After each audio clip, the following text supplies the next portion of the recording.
There are loads of rules of golf that can help you save shots out on the course.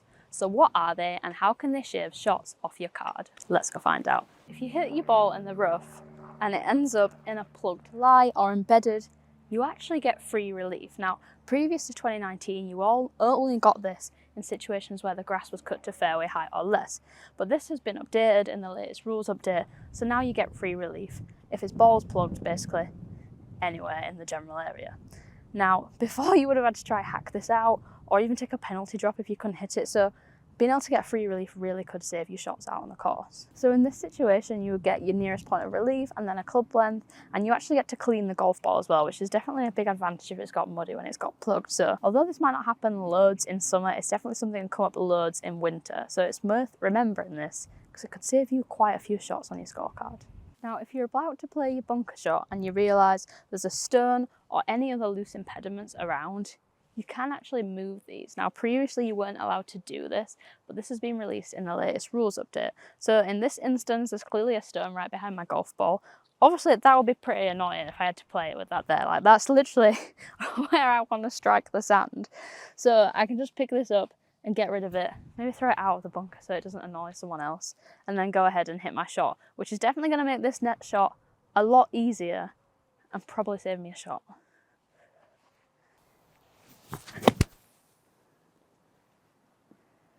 That was class. That was world class. Hope you appreciate that. So if you've ever had a practice stroke on the putting green a bit too close to your ball and ended up knocking the golf ball, you're in luck, because there is a new rule where actually there's no penalty now for this, and you simply just get the ball and replace it where it was and then carry on as if it never happened. Now, this might sound absolutely bizarre to you, but some people do actually like to have practice strokes really close to the ball, and I have actually done this before in a competition. Like, I decided to play 36 holes in a day when I was younger, and I was definitely too tired to do so, and ended up hitting the golf ball on my practice stroke, and it cost me a shot. So rest assured now, if you're doing some practice strokes and you're getting a bit close to the ball, you don't need to worry about it as much. And if you do end up hitting it, just make sure you replace your golf ball before you hit your next shot.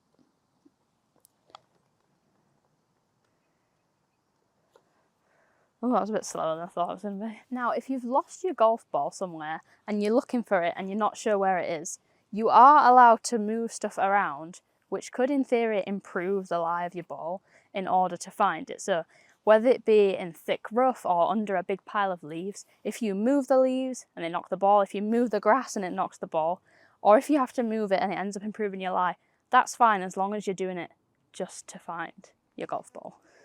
So in this instance, I'm allowed to pull this grass back and actually check this ball is mine before I then go ahead and play it. And the fact it's made my lie slightly better is fine as long as I'm doing it just to find my golf ball and prove it's mine. Now, obviously in autumn, when you get big piles of leaves, this could really help you find your golf ball, but also probably save you a few shots if you've not suddenly got a mound of leaves to hit it through.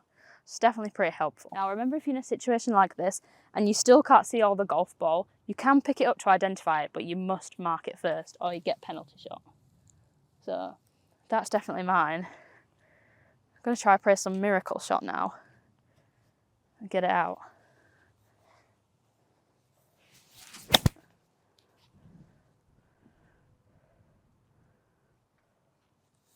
Not too bad.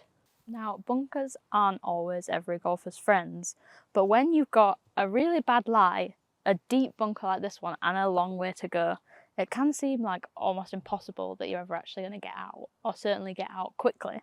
Now, there is a new rule that helps with this. You can actually drop out of the bunker. So if you just think, I'm rubbish at bunkers, or this is a really deep bunker, I can't get out, I've got a really bad lie, you can take the option to just drop the ball out of it.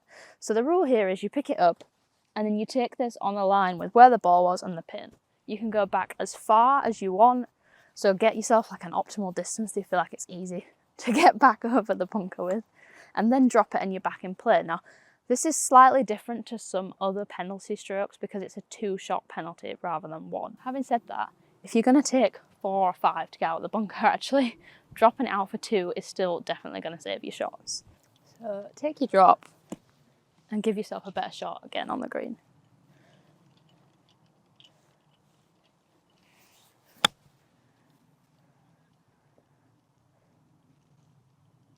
What's wrong with me today? It's a clinic. I hope you're taking notes.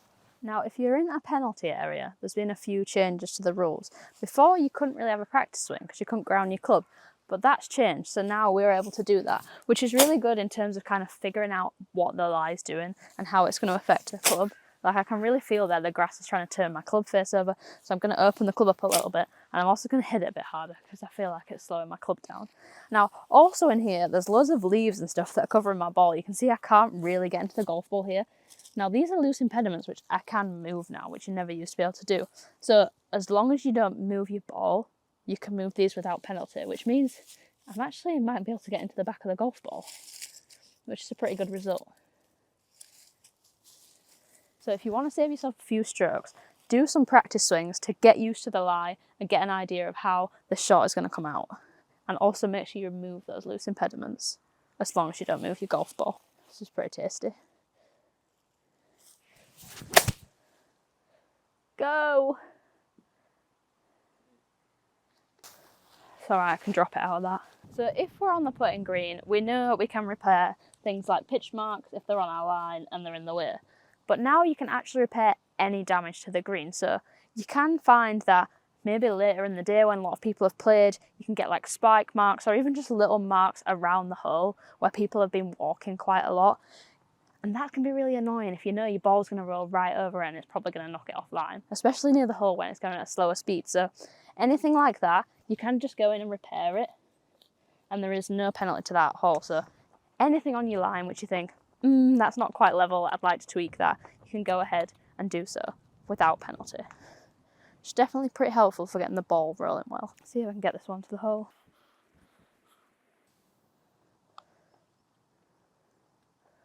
Yeah, I just read it wrong. Hitting your ball out of bounds can be one of the biggest nightmares in golf. Not only is your ball out of play, but suddenly you've got to trek all the way back to the tee to hit another ball, which is definitely not ideal. Now, actually, there's a slight tweak to this rule now, but no, it is a local rule, so it depends on which golf club you're playing at.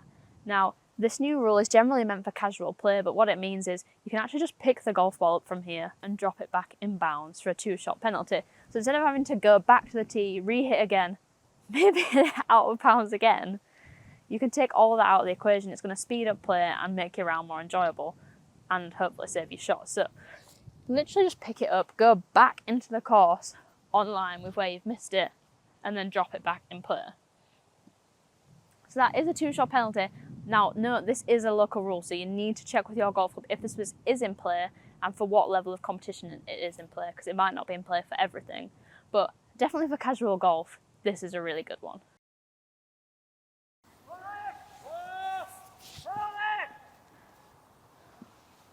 Fond of that feeling.